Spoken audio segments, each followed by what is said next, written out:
Depuis le début de cette série, une seule question revient sans cesse. D'où venait la femme de Caïn?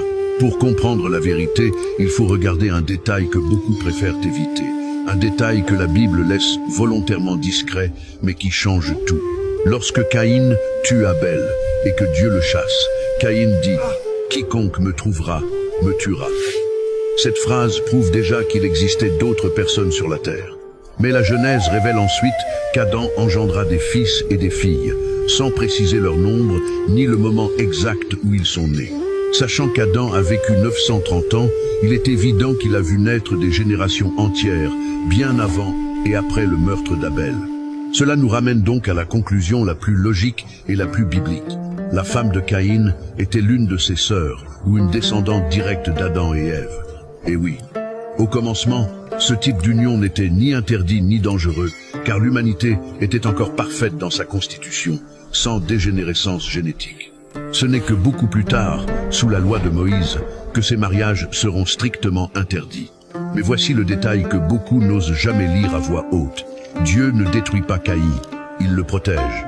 Il lui met un signe, il lui garantit la survie. Et ensuite, il le laisse fonder une ville et bâtir une descendance entière. Le premier meurtrier de l'histoire devient aussi le premier bâtisseur de ville. Sa lignée donne naissance aux premiers musiciens, aux premiers forgerons et aux premiers éleveurs.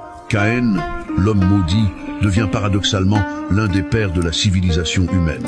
Et cela révèle quelque chose de dérangeant mais de glorieux. Dieu accomplit toujours ses plans, même au travers d'histoires marquées par le péché. Voici donc la conclusion finale. L'identité de la femme de Caïn n'est pas le véritable mystère. Le véritable mystère, c'est ce que Dieu a choisi de faire malgré la faute de Caïn. Dieu a protégé Caïn. Dieu a laissé sa lignée prospérer. Et Dieu a montré que rien, pas même le premier crime de l'humanité, ne peut arrêter sa souveraineté. Le mystère est maintenant éclairci. La vérité est révélée. Et si cette histoire dérange, c'est parce qu'elle nous rappelle que Dieu peut transformer même les origines les plus sombres en instruments de sa volonté. Si cette révélation t'a ouvert les yeux, alors soutiens ce travail et reste connecté. Laisse un commentaire, partage cette vidéo et rejoins-moi pour la suite. Ce qui arrive bientôt sera encore plus profond et tu ne voudras pas le manquer.